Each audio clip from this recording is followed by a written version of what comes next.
Apa pilihan tersulit yang pernah dibuat dalam hidup? Masuk politik. Orang waktu dipanggil untuk klarifikasi tadi pertanyaan tadi kan, ya semua orang dipanggil Pak Prabowo ya pasti deg-degan lah kan. Politik itu mungkin dibilang the art of uncertainties. Okay. Kemungkinannya itu, waduh, semakin banyak kemungkinannya, semakin asik gitu ceritanya. Yang paling diingat itu, dan saya sampai berkaca-kaca menitikkan air mata itu waktu nonton filmnya Mary Riana. Begitu dia janji, terus dia jadi, akhirnya dia lupa sama janjinya. Pak Sandi yang memperkenalkan dan mempertemukan ya, Pak Anies kan, ke Pak Prabowo sebenarnya. Saya merasa, waduh, this is the end of my political career.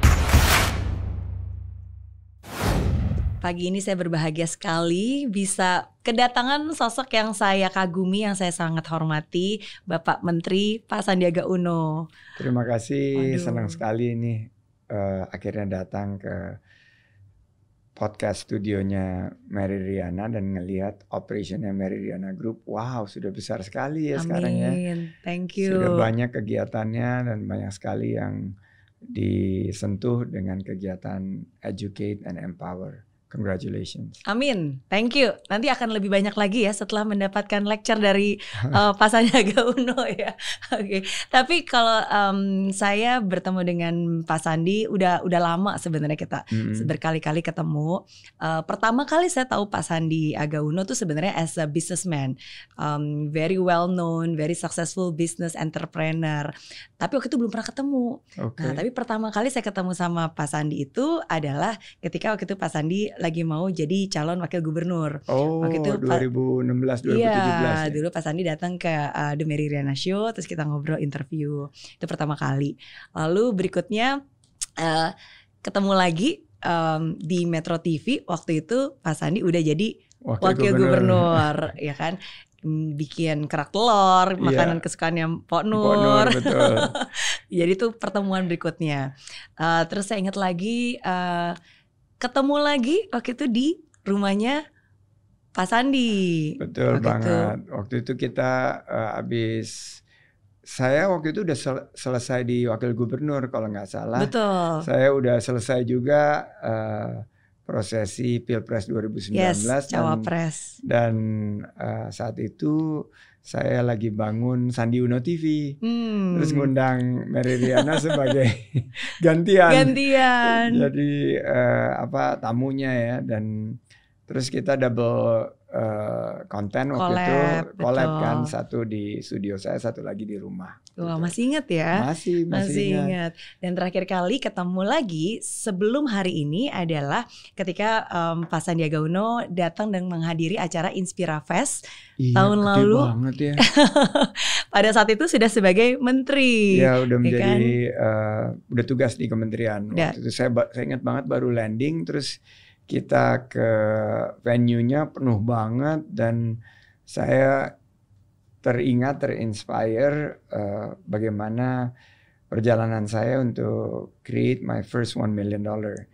Dan ternyata itu banyak aspirasi dari teman-teman ya untuk menjadi fulfill mimpi mereka menjadi $1 million company. Thank you. Nah, karena itu yang menjadi fokus dari saya pribadi untuk membantu para UKM dan juga UKM itu selalu ada di hati Pak Sandiaga Uno. Iya, ini kayaknya udah cinta pertama yang terus-terusan ini. Terus-terusan ya. Membuat passion saya berkobar-kobar seperti kayak mungkin kalau api yang tak pernah padam gitu terhadap UMKM. Dan hari ini hadir di sini untuk berbagi lebih banyak lagi. Betul. Pertanyaan pertama saya buat Pak Menteri, dari dunia bisnis pindah ke politik sekarang di pemerintahan, apa yang berubah dari seorang Sandiaga Uno dan apa yang nggak berubah? Banyaknya sih yang nggak berubah ya. Yang nggak berubah itu bahwa saya sangat ingin sekali memberikan kontribusi dalam penciptaan lapangan kerja. Karena saya melihat bahwa bangsa ini bangsa yang besar dengan penuh potensi. SDM masyarakatnya juga kita dikaruniai masyarakat Indonesia yang sangat rukun, guyup, berkearifan lokal, bergotong royong, saling ingin membantu. Dan ekonomi kita kan sekarang meningkat terus. Pasca pandemi ini kita bertumbuh di tengah-tengah dunia yang ada ancaman perlambatan ekonomi ya. Tapi Indonesia tetap bertumbuh dan saya ingin agar pertumbuhan kita ini juga dinikmati masyarakat yang ada di kalangan bawah untuk mendapatkan lapangan pekerjaan. Karena setiap saya berdialog sama masyarakat di bawah, saya tanya gimana nyari kerja sekarang, gampang atau susah? Masih ada yang bilang susah, ada yang bilang susah banget. Saya ingin ke depan saya berjuang bersama dengan di tengah-tengah masyarakat untuk menciptakan lapangan kerja yang lebih bisa dimaknai, bisa dirasakan oleh masyarakat untuk meningkatkan kesejahteraan mereka taraf hidup. Itu nggak pernah berubah. Yang kedua, saya akhir-akhir di saat saya sebagai seorang pengusaha ini sangat concern terhadap harga-harga bahan pokok. Dan saya waktu itu sering turun ke pasar karena saya ditunjuk menjadi asosiasi pedagang pasar, ketua umum asosiasi pedagang pasar tradisional. Jadi belusukan ketemu emak-emak ya, emak-emak di pasar. Nah, di situ yang men-trigger saya bahwa selain lapangan kerja yang menjadi keluhan dari masyarakat itu biaya hidup. Jadi mulai dari biaya pendidikan, biaya kesehatan, biaya perumahan, sampai juga biaya sehari-hari. Harga beras, harga minyak, harga cabai, harga tomat, harga bawang merah. Ini mungkin kita anggap kecil, tapi ini ternyata di dalam struktur perekonomian kita ini sangat penting. Karena ini menjadi salah satu aspek yang mendorong inflasi. Nah, kalau inflasi itu meningkat tajam, akhirnya garis kemiskinan kita kan juga bertambah, meningkat, dan semakin tinggi inflasi kita semakin banyak orang yang akan hidupnya susah. Jadi gimana caranya sistem perekonomian kita dengan kewirausahaan yang saya miliki, saya share agar sistem perekonomian kita ini bisa mendorong supply yang lebih banyak. Jadi misalnya kenapa harga bawang merah itu naik? Itu karena supply and demand. Supply-nya berarti kurang. Di saat demand-nya tinggi, supply-nya kurang. Kenapa harga cabai naik juga? Berarti supply-nya kurang. Berarti kita harus ciptakan petani-petani yang dengan teknologi, dengan pemberdayaan, mereka bisa jangan terlalu terdampak cuaca. Mereka punya sistem pertanian yang lebih mumpuni sehingga supply cabai, kan orang cabai makan nggak akan melonjak begitu kan, makannya begitu terus kan, senang lidahnya pedas. Ya terus-terusan akan beli cabai. Jadi semuanya bergantung kepada supply. Jadi harus ditelusuri ya rantai sebab akibatnya. Jadi saya selalu bilang itu untuk mengatasi harga-harga bahan pokok yang meningkat itu konsepnya kegerus. Kegerus K-nya itu keroyok. Jadi kita harus turun semuanya, bukan hanya pemerintah tapi Mary Riana juga harus turun, Warriors juga harus turun. G-nya gerilya. Jadi kita gerilya tuh ke sentra-sentra produksi. Kalau bawang merah itu di Brebes, di Nganjuk. Kalau cabai itu di Temanggung, di Magelang. Tapi juga ternyata bawang merah dan cabai merah, cabai hijau, cabai rawit, cabai merah keriting sampai saya hafal. Itu juga bisa di kota-kota kita dengan urban farming gitu misalnya. Jadi gerilya. Dan yang usnya tuh kita urus dan urai satu-satu. Jadi per komoditi. Nah, Presiden ini Pak Jokowi mencontohkan bagaimana menangani inflasi. Negara-negara lain inflasinya sampai 10%. Kita ada naik tapi masih di level yang bisa dijangkau, 5,5 sampai 6,5. Berarti urai satu-satu. Pertama beras dulu. Pastikan pasokan beras aman. Minyak. Pastikan pasokannya aman. Habis itu hortikultura dan kebutuhan bahan pokok yang lain. Jadi yang dua itu sama ya kewirausahaan dan UMKM ini nggak berubah dari saya. Tapi ada juga yang berubah. Iya. Jadi saya ini yang tadi itu berarti yang nggak berubah ya? Yang nggak berubah, tetap itu hatinya, saya berjuang hatinya di UMKM. Apapun role-nya, apapun posisinya, kewirausahaan itu tetap yang saya perjuangkan gitu. Yang berubah? Yang berubah, saya diminta mengurus pariwisata. Okay. Pariwisata dan kalau ekonomi kreatifnya memang udah saya urus dulu karena kan UMKM itu ada di kuliner, fashion, juga kuliner, fashion, kriya yang banyak nih 75%. Abis itu kan ada aplikasi, gaming, music, film, animations, arsitektur, desain interior, desain produk, sudah gitu. Makin banyak kan. Terus juga ada yang paling booming juga sekarang adalah dari segi games development. Ini bertumbuh, e-sports bertumbuh, dan saya juga diminta mengurus kalau dilihat dari musik, film itu ada juga televisi dan radio. Jadi media ini di bawah kita juga kan. Jadi itu dari sisi ekonomi kreatif. Nah kalau di pariwisata itu ada yang besar-besar hotel, restoran, kafe dan lain-lain itu dan biro perjalanan wisata, online travel agent. Nah yang berubah itu dulu saya tuh berwisata itu bisa dihitung jari gitu. Jadi saya biasanya pertengahan tahun saya wisata ajak anak keluarga, datangnya tuh ke situ-situ terus ke Bali atau sesekali ke Jawa Tengah gitu. Terus kalau musim dingin kita suka keluar negeri, ke Jepang, ke Amerika, ke Eropa. Jadi gitu. Wisatanya terbatas ya? Global, jadi wisatanya terbatas. Nah sekarang saya ngurusin pariwisata dengan semangat bangga berwisata di Indonesia. Nah berarti saya udah nggak lagi berwisata di luar negeri. Saya berwisatanya bukan hanya di Bali. Saya berwisatanya ke desa-desa wisata. Saya berwisatanya juga ke spot-spot hidden gem yang ada di Indonesia. Tapi bukan lagi berwisata, itu kerja.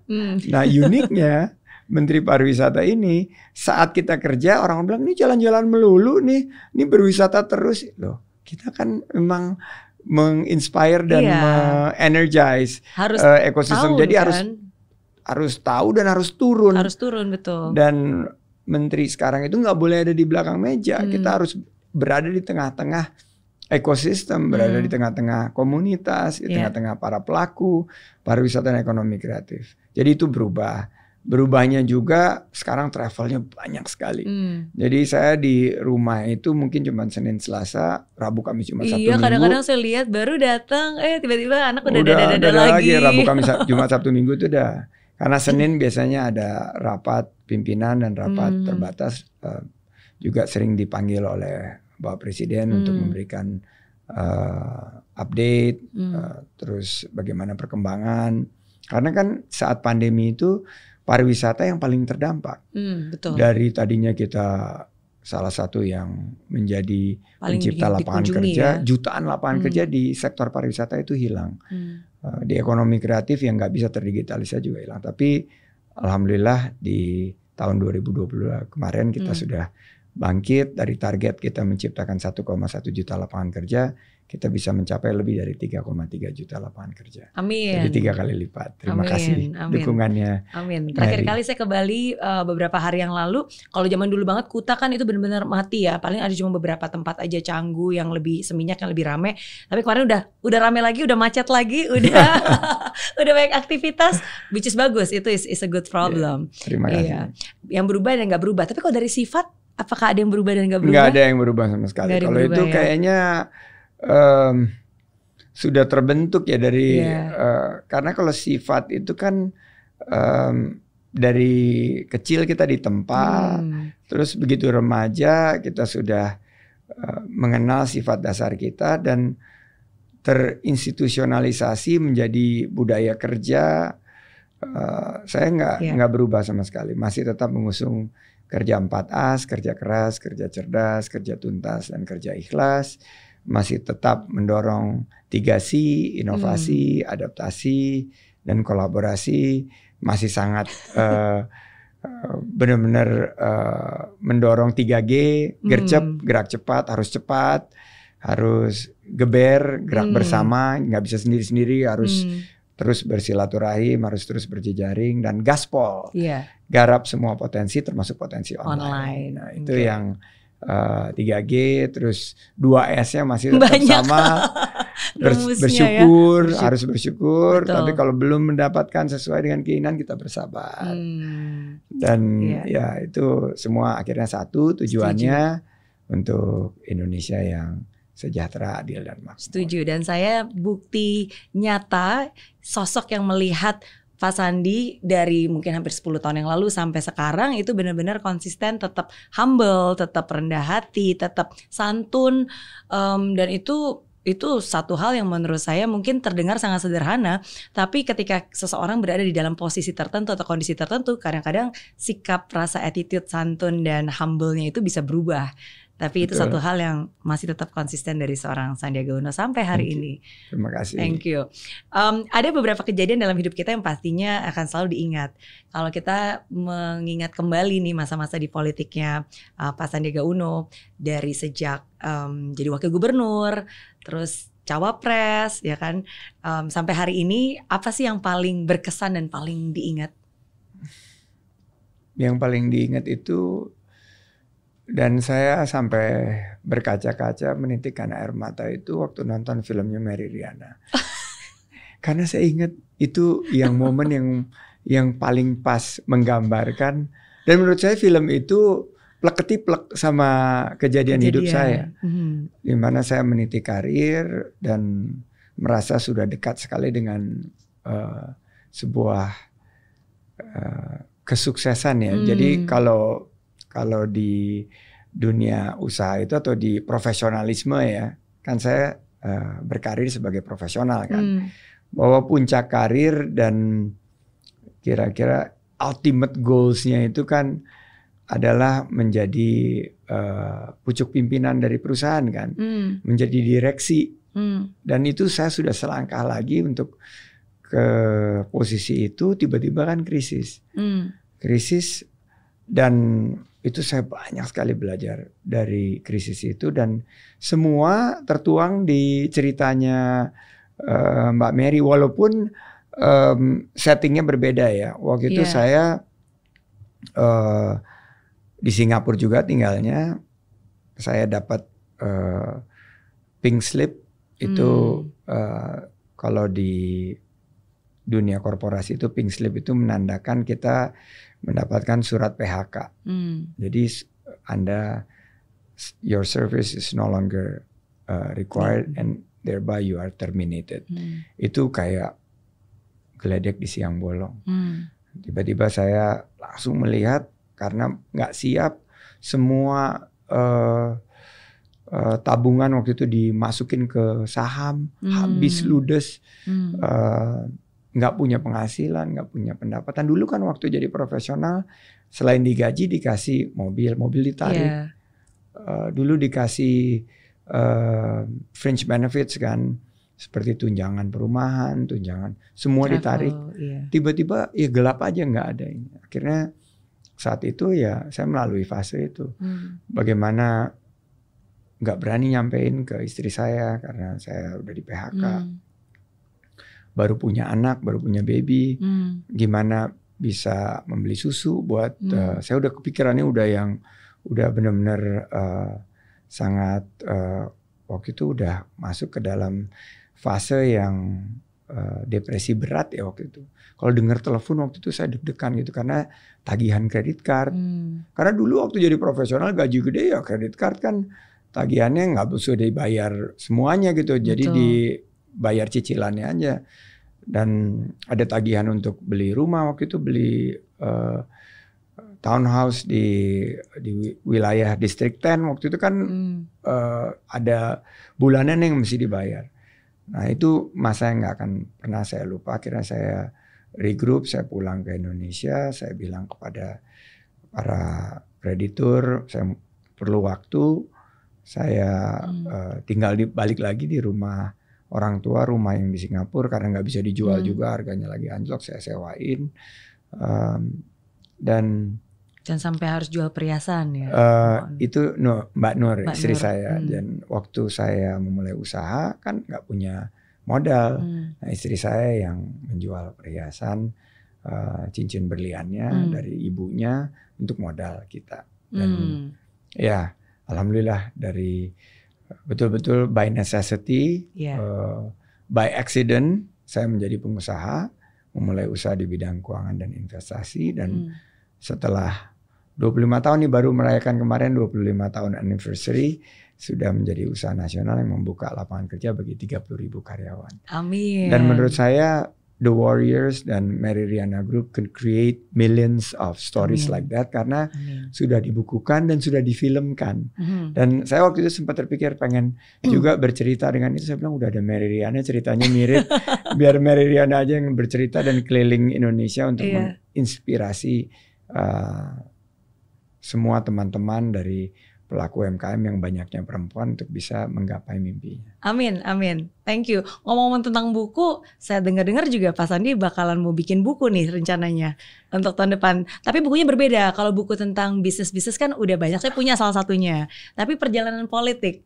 Makanya ini yang tadi saya tanyakan juga, karena kan saya masih ingat banget pertama kali waktu itu saya ketemu Pak Sandi, saya ngobrol, terus Pak Sandi kan cerita bahwa nggak pernah kepikiran mau terjun ke dunia politik, tapi waktu itu Pak Prabowo yang akhirnya ngobrol dan akhirnya terjun gitu kan ke dunia politik sampai hari ini. Tadi jadi wakil gubernur, cawapres. Buku itu mudah-mudahan bisa mengcapture dan bercerita tentang transformasi dari seorang pengusaha yang ini kan pengusaha sama politik ini kan 180 derajat. Jadi kalau di pengusaha kita yang paling pertama untuk kita hadirkan dalam usaha kita adalah remove uncertainties. Benar nggak? Betul. Kita pokoknya mau cari sesuatu kalau business plan itu yang paling resikonya yang paling rendah. Diminimalisasi lah resikonya. Di politik ini terbalik. Uncertainties itu yang paling utama. Malah politik itu mungkin dibilang the art of uncertainties. Kemungkinan-kemungkinannya itu, semakin banyak kemungkinannya, semakin asik gitu ceritanya. Karena, ini mungkin seperti ini, mungkin seperti ini, dan berubah terus, cair sekali politik. Sementara kalau bisnis ini kan lebih static. Betul. Politik ini very dynamic. Tapi saya belajar juga bahwa di bisnis ini kan memegang janji itu kan komitmen dan trust kan. Iya, itu yang terutama. Terutama di politik ini yang saya harus belajar juga adalah bagaimana setiap kali kita memberikan janji itu kita bisa mendeliver. Karena banyaknya dulu politik adalah begitu dia janji terus dia jadi, akhirnya dia lupa sama janjinya. Nah ini yang menurut saya di politik ini kita harus mulai juga bertransformasi bahwa trust of the people kan dibebankan kepada kita. Ini bagaimana kita bisa juga menuntaskan janji-janji yang di politik. Jadi baik di pilkada maupun di tingkat nasional ini bahwa dan juga terbuka seandainya janjinya tersebut tidak bisa diwujudkan dan apa langkah pivotnya. Nah yang dari ketiga ini adalah tentunya berkaitan dengan pengalaman lesson learned. Jadi buku ini saya ingin kan saya banyak sekali boleh dibilang kegagalan dalam waktu yang singkat di politik ini. Saya pertama di DKI dulu mencalonkan gubernur, jadinya wakil gubernur tapi jadi. Jadi itu proses itu saya ingin ceritakan juga seperti apa bahwa posisi dan kekuasaan itu bukan segala-galanya tapi apa yang kita bisa berikan kepada masyarakat. Di Pilpres saya belum berhasil menjadi wakil presiden, tapi ternyata mendapat kepercayaan dari Pak Jokowi diminta untuk bertugas di Kementerian Pariwisata dan Ekonomi Kreatif. Itu fase itu juga mungkin bisa menjadi pembelajaran bahwa hidup itu ya seperti roda ya, naik turun, dinamis, dinamis dan kita tidak boleh baperan. Dan di karir politik saya ini yang masih sangat boleh dibilang cukup singkat, saya sudah merasakan kegagalan, sudah merasakan bagaimana caranya kita deal with failures, bagaimana kita menyikapi kegagalan. Dan di buku ini yang ingin saya sampaikan bahwa kegagalan itu adalah anak tangga untuk mencapai prestasi yang lebih tinggi, dan setiap kegagalan itu adalah lesson learned, dan ini akan memperkuat dan memperkaya kemampuan kita untuk memberikan kontribusi yang terbaik bagi bangsa dan negara.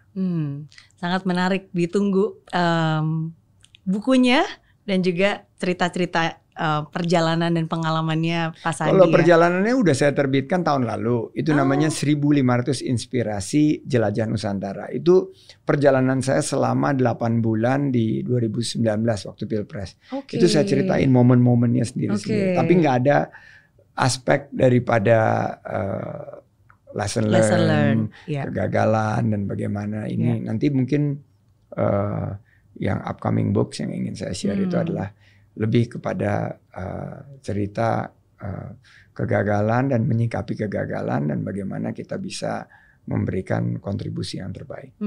Karena menarik sih yang tadi Pak Menteri bilang ya, bahwa kalau di dunia usaha kita justru mencoba meminimalisasi uncertainties gitu.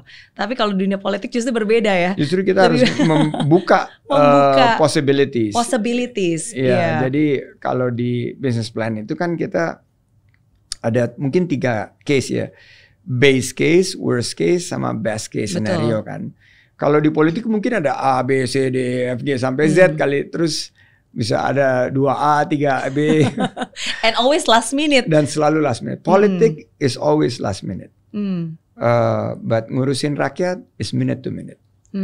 Jadi saya selalu bilang bahwa di dalam tugas kita, apapun, itu kita harus siap dengan segala kemungkinan di last minute. Namun menit ke menit kita itu harus memikirkan rakyat dan memberikan perjuangan dan juga mengatasi masalah yang dihadapi rakyat, memberikan solusi dan motivasi. Tadi Pak Menteri sempat menyebutkan tentang beberapa kegagalan di dunia politik. Yang mana kisah atau kejadian yang paling sedih atau paling buat stres yang pernah terjadi? Masa-masa paling stres. Stres, sebetulnya sih saya setelah melewati bisnis, dan ini pebisnis punya keunggulan daripada politisi. Pebisnis ini karena mereka ini kan siklusnya itu tiap hari kan, menang tender, kalah tender, dapat project, nggak dapat project. Jadi kita biasa banget menyikapi ups and downs kan. Sementara kalau politisi itu kan 5 tahun sekali mereka tuh pilkada 5 tahun sekali, pilpres 5 tahun sekali, pileg juga 5 tahun sekali. Jadi karena saya udah berangkat dari dunia usaha, saya nggak terlalu bawa stres di politik ini. Saya juga nggak terlalu baperan gitu loh, nggak bawa perasaan. Tapi jadi, terkaget-kaget nggak? Karena kan awalnya terkaget-kaget. So many uncertainty, last minute, wah berubah last minute kok kayak gini gitu kan? Tapi kalau dilihat ada juga momen saya merasa, waduh, this is the end of my political career. Itu waktu mendekati pemilihan presiden di tahun 2019 yang saat itu setelah diumumkan kita nggak berhasil, ya waktu itu saya sempat terpikir gitu, what's next for me gitu. Is this a career that I wanna continue atau is there the next chapter of my life? Jadi waktu itu sempat terpikir itu, tapi itu mungkin 2-3 hari aja gitu. Habis itu dan waktu itu pas kebetulan sakit. Karena setelah 8 bulan keliling Indonesia dan gaspol banget gitu, fisik akhirnya ya bilang badan kita menentukan harus istirahat. Akhirnya saya istirahat. Saya dan itu very symbolic. Saya sakit cegukan. Saya agak ada hiccup yang nggak berhenti di hari itu. Di hari itu agak ada hiccup. Terus saya mungkin sebuah pesan kali ya, bahwa saya nangkepnya gitu setelah sembuh hampir 2 hari saya cegukan itu, bahwa this is just a minor hiccup. in your career. Bahwa ini adalah ya sedikit hiccup, you readjust dan you continue. Makanya waktu itu akhirnya saya bulat waktu setelah pengumuman MK, saya ingin membangun, saya ikut negosiasi dan berunding dengan pemenang pemilu yaitu Pak Presiden dan timnya, bagaimana nih kita melangkah ke depan, dan akhirnya kita mendukung. Jadi langkah pertama saya itu adalah memberikan dukungan kepada pemerintah yang telah dipilih oleh rakyat dan memberikan bantuan, sumbangsi, kontribusi dengan apa yang saya miliki. Memang waktu itu saya langsung dibilang, ayo bergabung sebagai menteri, tapi saya bilang waktu setelah Pilpres itu saya banyak sekali keluar dana untuk Pilpres. Saya bilang boleh nggak saya balik dulu ke bisnis sebentar untuk mengatur bisnis saya, menata kembali bisnis saya agar saya lebih siap. Terus saya mulai beberapa hal yang saya selama ini belum bisa memulai, seperti saya pengen jadi content creator waktu itu, saya coba. Terus saya jadi host di TV. Seperti Mary Riana juga, saya pengen banget gitu untuk berbagi melalui media yang paling banyak itu TV. Tapi setelah setahun, dan kebetulan pas COVID juga, Presiden panggil untuk ditunjuk di kementerian. Akhirnya di bulan Desember 2020. Betul. Ya, jadi setelah hampir setahun lebih ya pemerintahan. Tapi ketika kejadian itu kayak tadi Pak Sandi sakit, terus banyak hiccupsnya, itu banyak orang menafsir dan memberikan gambaran-gambaran dan pandangan yang berbeda. Ada yang bilang, oh Pak Sandi gak suka lah, atau menanggapinya berbeda gitu. Iya, pasti kan masyarakat punya penafsiran sendiri-sendiri. Tapi yang terjadi, dan saya cerita ini di salah satu yang pertama mungkin tentang hiccup ini, tentang cegukan ini di Mary Riana podcast. Jadi di Friends of Mary Riana ini saya ingin cerita gitu bahwa ada alasan medisnya, saya sakit waktu itu. Dan ada juga alasan kenapa cegukan. Ternyata cegukan itu kalau ada beberapa situasi yang menurut dokter yang menangani saat itu adalah dehidrasi, terlalu capek, terus ada asam lambung karena makan yang nggak teratur. Karena di hari-hari terakhir itu kan kita genjot banget. Gaspol terus ya. Dan setelah saya belajar banget tuh bahwa cegukan itu bukan terus terus kita makan dulu gula 1 sendok gitu. Iya. Kalau saya sih biasanya minum tahan nafas, minum lagi tahan nafas. Itu membantu sedikit, tapi nggak membantu banget gitu. Karena itu adalah regulasi yang Tuhan ciptakan, di mana kita badan kita tuh bereaksi terhadap kekurangan cairan, terus ada situasi asam lambung, jadi harus yang di-treat itu adalah asam lambungnya gitu loh. Dan setelah 1-2 hari udah kembali lagi, ya saya sudah ketemu masyarakat lagi, dan ketemu Pak Prabowo lagi setelah itu.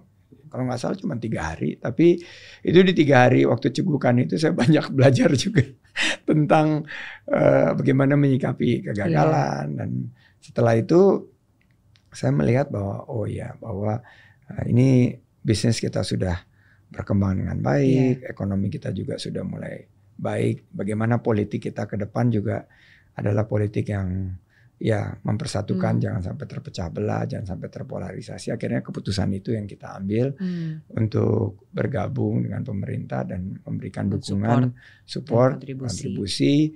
Dan bayangin nggak coba Mary, kalau misalnya waktu COVID kita terpecah belah, nggak akan mungkin kita bisa menangani pandemi. Ini seluruh bangsa, negara, rakyat memberikan dukungan, akhirnya kita bisa mengatasi pandemi. Kita tergolong salah satu negara yang terbaik dalam penanganan pandemi. Setuju. Dan dalam pemulihan ekonomi. Betul. Ya, namanya juga seorang entrepreneur ya. Salah satu mindset yang paling penting adalah forward thinking. Jadi apapun keadaannya, mau so many uncertainties, mau mungkin orang bilang kegagalannya, tapi what's next gitu kan, forward thinking. Oke, kedepannya apa? Apa yang membuat kita maju? What's next gitu. dan itu terbukti.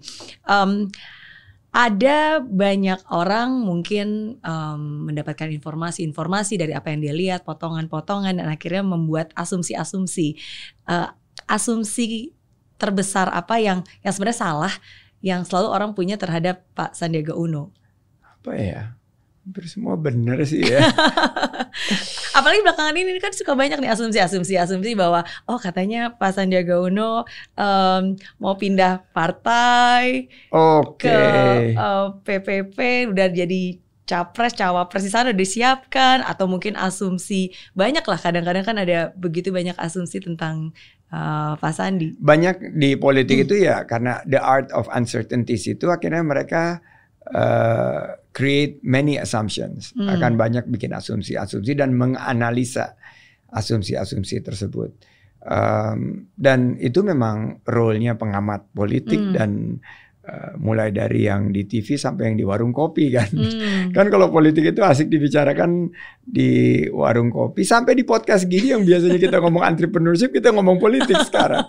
Jadi saya tuh mungkin yang banyak nggak mengerti itu, saya sangat boleh dibilang I'm more of an entrepreneur dibanding politicians. Jadi mungkin itu asumsi yang paling banyak orang bilang saya banyak melakukan kegiatan berpolitik. Sebetulnya ini bagian daripada tugas dan fungsi saya di kementerian dan posisi saya di Partai Gerindra sebagai wakil ketua Dewan Pembina, dan banyak yang berasumsi seandainya saya berkegiatan itu ada semuanya urusannya sama politik. Padahal kayak misalnya ke P3 itu berdasarkan undangan.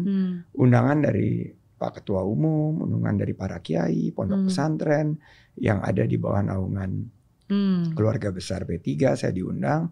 Saya datang memberikan pandangan saya dan motivasi berkaitan dengan pariwisata dan ekonomi kreatif. Kegiatannya wisata religi, kegiatannya membangun kuliner halal dan lain sebagainya. Jadi itu sudah saya klarifikasi bahwa kegiatan saya ini masih dalam tugas dan fungsi. Tapi pasti di tahun politik ini setiap kegiatan, termasuk datang ke Mary Riana show ini atau Friends of Mary Riana ini adalah kegiatan berpolitik. Tapi it's actually much beyond politics. Jadi bahwa sekali lagi politik itu last minute, yang menjadi minute to minute adalah bagaimana kita menginspire dan terus membangun negeri ini.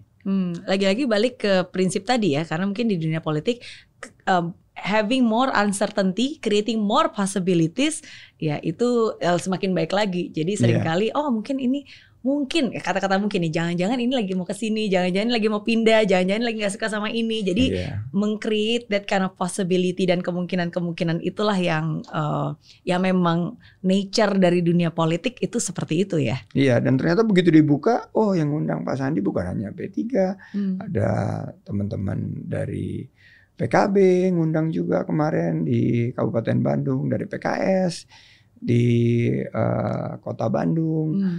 Jadi ternyata kegiatan kita ini kan 360 derajat gitu, mulai dari desa wisata sampai kepada bagaimana mengajak perusahaan untuk IPO, itu kan ada di dalam tugas dan lingkup fungsi kita.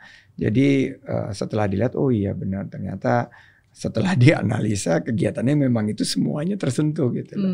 Bukan hanya suatu partai tertentu dan orientasinya hanya politik. Oke, tapi partai tetap di Gerindra. Partai tetap di Gerindra. Saya sebagai wakil ketua Dewan Pembina ditugaskan Pak Prabowo langsung untuk fokus di kementerian. Oke. Pertanyaan berikutnya, kalau Pak Sandi punya superpower, pengennya punya superpower apa dan kenapa? Apa ya superpower ya? Ini superhero, ada hubungannya sama superhero juga ya? Boleh.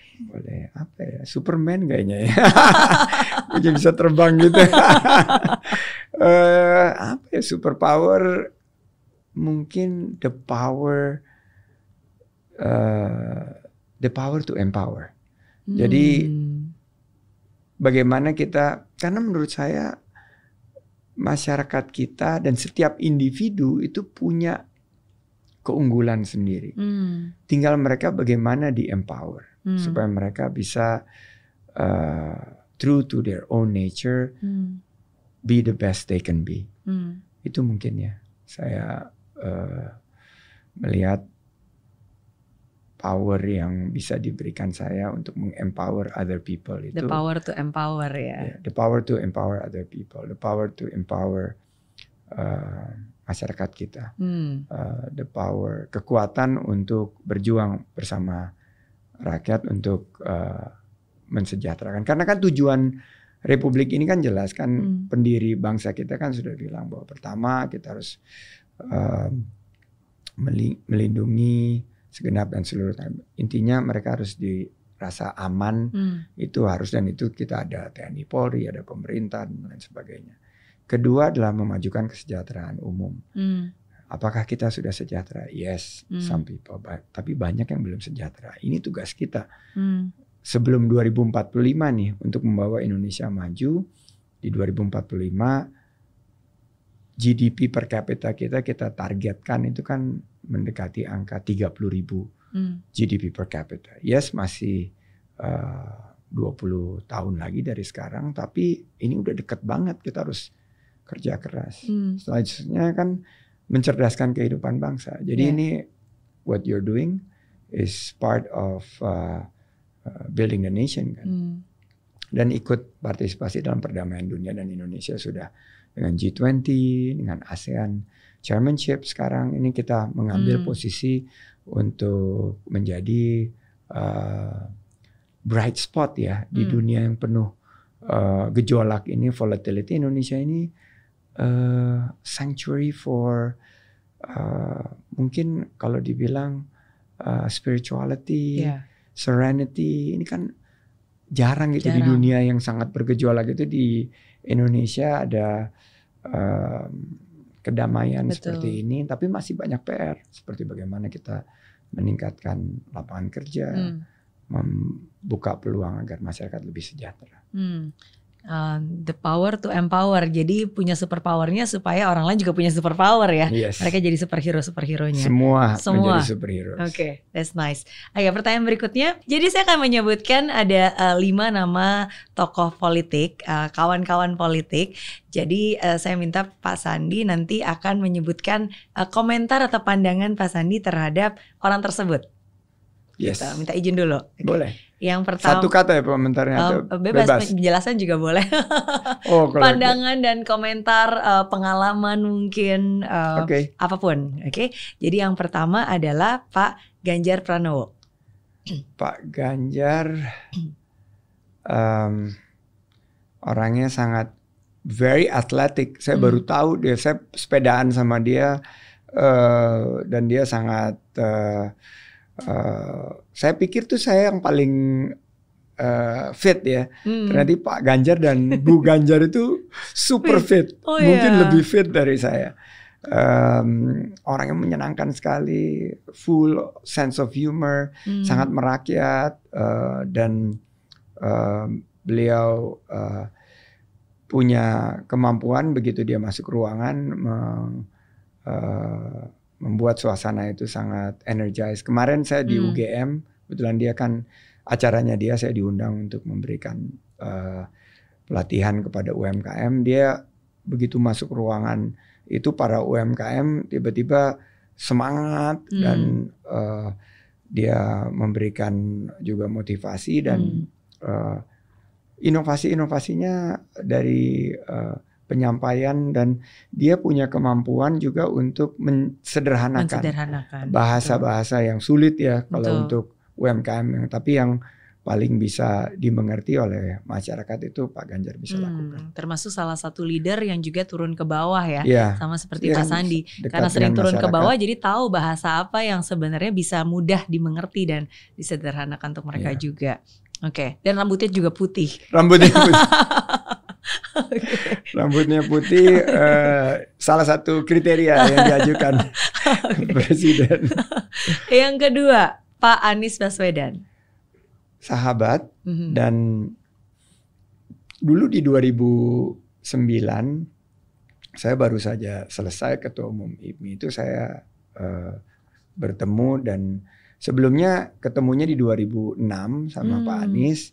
Kita terpilih menjadi young leader dari Asia 21. Jadi untuk generasi abad ke-21 untuk Asia, dari Indonesia saya dan Pak Anies terpilih, dan di situ saya mulai kenal beliau dekat dan banyak bertukar pikiran, sampai satu saat kita tahu bahwa ternyata ibu kita juga bersahabat. Jadi ibunya Pak Anies dan ibu saya juga bersahabat. Dengan Ibu Min dengan Bu Min Uno, ya. Okay. Jadi sama-sama di dunia pendidikan, sahabat. Dan kalau saya ngelihat dia itu kayak pendidik ya, dia karena waktu pertama kenal itu kan dia menjadi rektor Pak Ramadina, setelah itu menjadi Menteri Pendidikan. Setelah Menteri Pendidikan, nah disitulah kita our path cross. Kita bertemu di penghujung, makanya politik itu is always last minute. Di detik-detik terakhir saya mengambil keputusan, waktu itu saya kan calon gubernurnya, untuk mengajak beliau menjadi calon gubernur dan mendampingi saya untuk Pilgub di DKI. Iya, sebenarnya bukan pas cross ya, tapi kan Pak Sandi yang memperkenalkan dan mempertemukan Pak Anies ke Pak Prabowo sebenarnya. Bertemunya intersectionnya di situ ya. Iya, betul. Dan satu dan lain hal itu last minute banget gitu loh. Dan sebetulnya beliau kan sebelumnya di menteri kan. Iya. Waktu dia menjadi menteri, saya minta advice dia.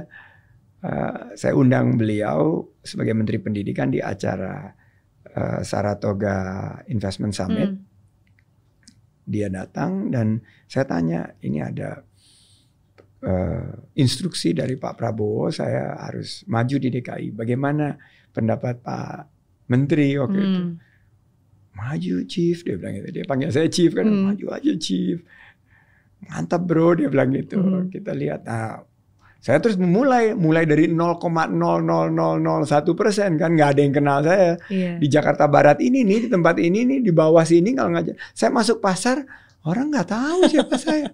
Terus saya berkali-kali lewat, orang bilang mana sih yang namanya Pak Sandi Uno gitu. Ada acara saya kan orang diundang, saya naik gitu. Karena kan biasanya di kantoran. Iya di kantoran, nggak pernah bersinggungan dengan masyarakat. Dan disitulah saya mulai 1 tahun lebih sosialisasi ke masyarakat, sampai dapat muri, sampai dapat akhirnya naik 2-3% sampai belasan persen. Tapi pas di penghujung itu saya putuskan mungkin dengan kolaborasi saya sama Pak Anies kita bisa lebih menawarkan sebuah perubahan di Jakarta, dan itu yang akhirnya bisa mendapatkan kepercayaan dari masyarakat Jakarta. And the rest is history ya. Sampai hari ini, di titik ini. Yang ketiga, Pak Prabowo. Pak Prabowo ini mentor, inspirator, dan mungkin kalau saya bilang the most misunderstood politicians yang ada di Indonesia. Karena kalau kenal sama beliau itu dalam sekali wawasan beliau. Tapi yang kadang-kadang keluar di publik itu banyak yang mispersepsi tentang Pak Prabowo. Pak Prabowo itu orangnya sebetulnya very humorous, sangat lucu orangnya, dan joke-nya itu, waduh. Kalau kita duduk makan malam nih sama dia, itu bisa dia melontarkan beberapa kayak stand up comedian. Sangat mirip-mirip komika. Jadi itu banyak yang nggak mengerti, dan kalau melihat sosoknya dia kan. Jadi makanya saya bilang waktu saya bersama dia di 2019 itu saya melihat dua sisi yang sangat berbeda. Sisi dia sebagai pribadi yang super nice dan menyenangkan, tapi begitu kadang-kadang keluar di pidato kelihatan wah berbeda ya. Berbeda banget. Saya sendiri belum pernah ketemu personally dengan Pak Prabowo. Nanti saya usulkan dia untuk hadir di Friends of Mary. Thank you. Tapi di bayangan saya itu sosok pemimpin yang kayaknya tegas. Iya, tegas benar. Dan disegani. Nah mungkin karena tegas dan disegani, jadi kadang-kadang kita jadi pikirnya kayak galak dan keras dan sebagainya. Ya. Tegas disegani ya, galak sih enggak ya. Kalau saya bilang, kalau sama saya waktu kemarin kan orang waktu dipanggil untuk klarifikasi tadi pertanyaan tadi kan. Ya semua orang dipanggil Pak Prabowo ya pasti deg-degan lah kan. Tapi ternyata begitu ketemu ya sangat friendly, dia dekat sama masyarakat juga. Tapi memang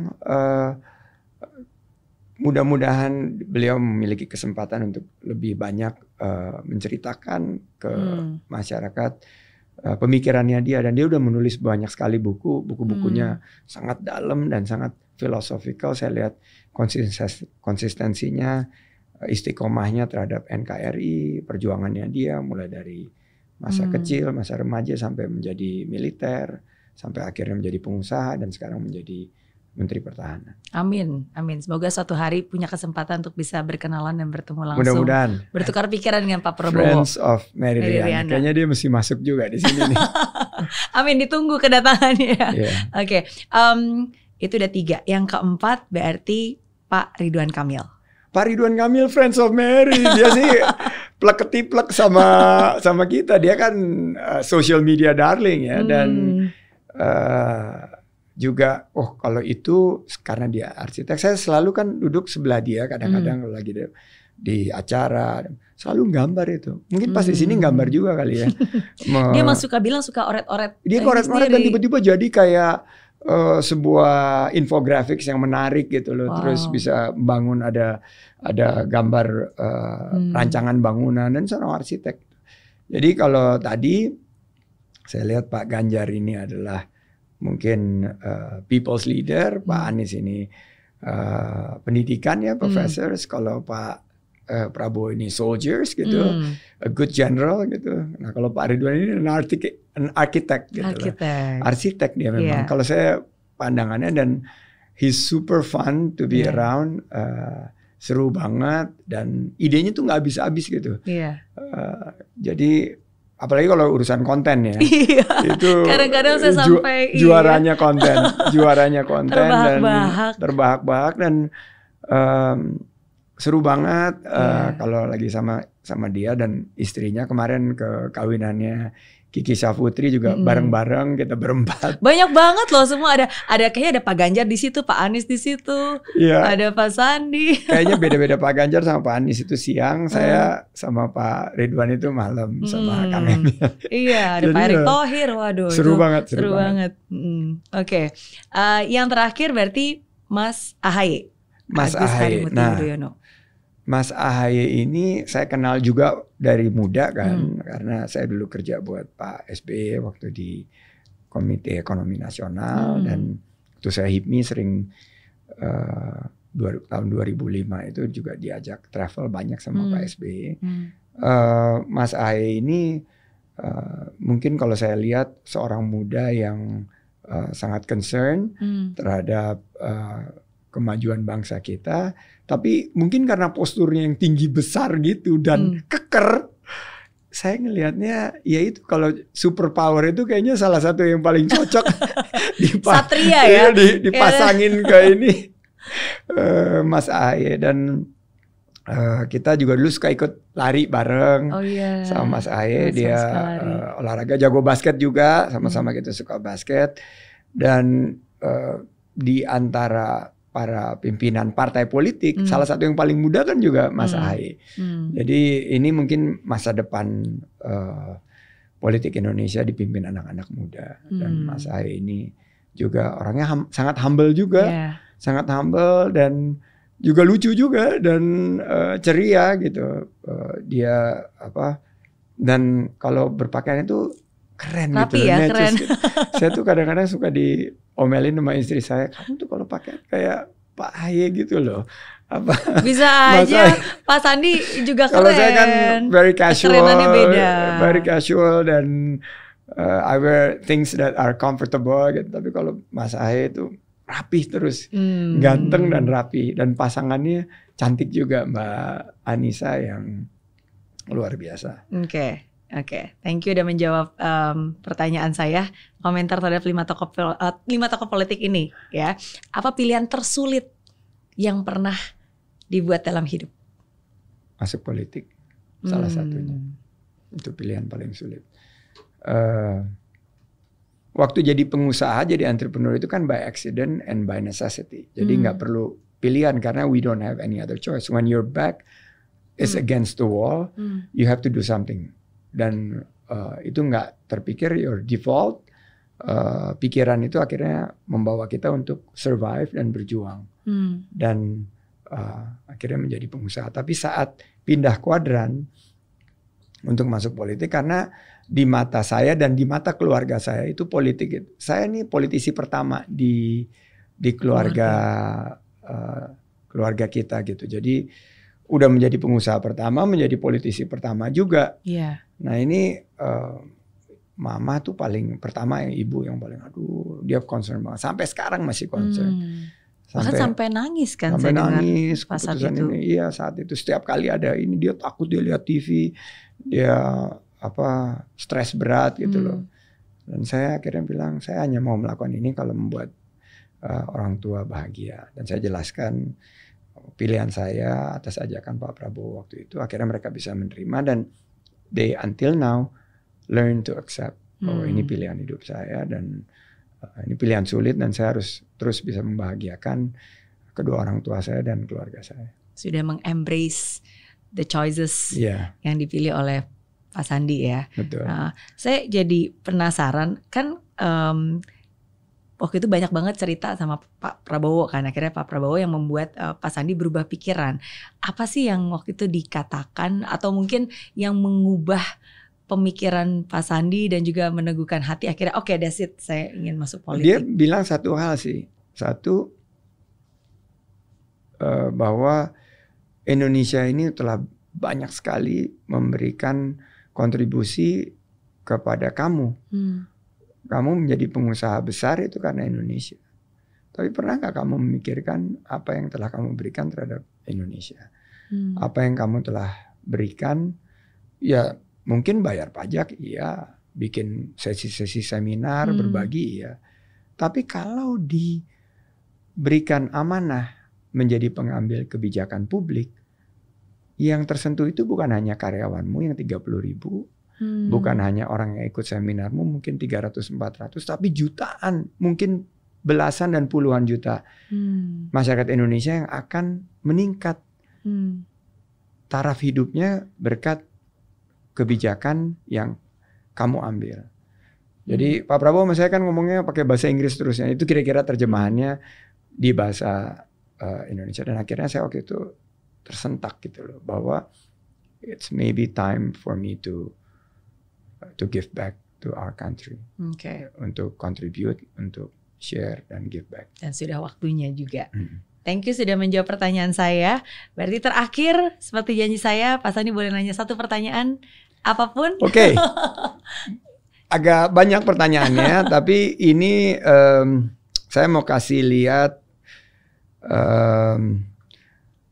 artikel dari pemberitaan yang Mbak Mary bisa lihat dan resapi dulu. Ini artikelnya. Oke. Yogyakarta jadi provinsi termiskin di Pulau Jawa tapi penduduknya paling bahagia. Meski miskin orang Jogja bahagia dan panjang usia. Oke. Agak you digested pertanyaannya. Saya akan ke Jogja setelah podcast ini langsung. Karena kita akan host ASEAN Tourism Forum. Di mana 10 negara ASEAN ditambah China, South Korea, Japan, India, and Russia akan kumpul untuk bicara masa depan pariwisata dunia, termasuk ASEAN. Dan Jogja ini terpilih karena Jogja destinasi super prioritas dan juga destinasi wisata unggulan di mana occupancy hotel itu nggak pernah turun dari 90-an%. Dan kalau lagi liburan selalu penuh 100%. Melihat artikel tadi yang saya tunjukkan, setujukah seorang Mary Riana bahwa money cannot buy happiness? Setuju. Menurut saya money cannot buy happiness. Kalau itu menurut happiness definisi saya ya, bahwa uang itu nggak akan pernah bisa membeli kebahagiaan kalau kebahagiaan itu adalah sebuah perasaan berdasarkan keadaan. Artinya kan kalau punya uang, keadaannya rumah jadi kaya, akhirnya bisa bahagia. Menurut saya itu enggak, karena bagi saya bahagia itu sebuah keputusan, nggak berdasarkan keadaan. Dan uang itu mungkin bisa mempengaruhi keadaan, tapi uang itu bagaimanapun juga ya tetap keputusan untuk bahagia ya di orang itu. Bagaimana orang itu bisa bahagia dan definisi bahagia untuk dia seperti apa. Iya. Jadi setuju, dan definisi kebahagiaan menurut Mary Riana adalah? Buat saya bahagia itu adalah ketika saya bisa bersyukur. Mensyukuri dan menikmati apapun juga yang hidup berikan kepada saya. Dan ini satu hal yang sudah menjadi keputusan saya dari sejak dulu saya belum punya apa-apa. Dari 20 tahun yang lalu ketika waktu itu di Singapura. Karena kalau terus terang saya yakin Pak Sandi juga pasti pernah ngalamin dan ngerasain ya. Gak punya uang, hidup keterbatasan. Itu di awal saya sempat menyalahkan keadaan, sedih, bersungut-sungut. Dan ketika kita kekurangan kan kita cenderung untuk marah, menyalahkan. Karena kita menyalahkan, akhirnya kita mulai menuntut. Banyak orang itu mungkin gak bahagia karena apa yang mereka dapatkan mereka gak puas. Akhirnya mereka menuntut.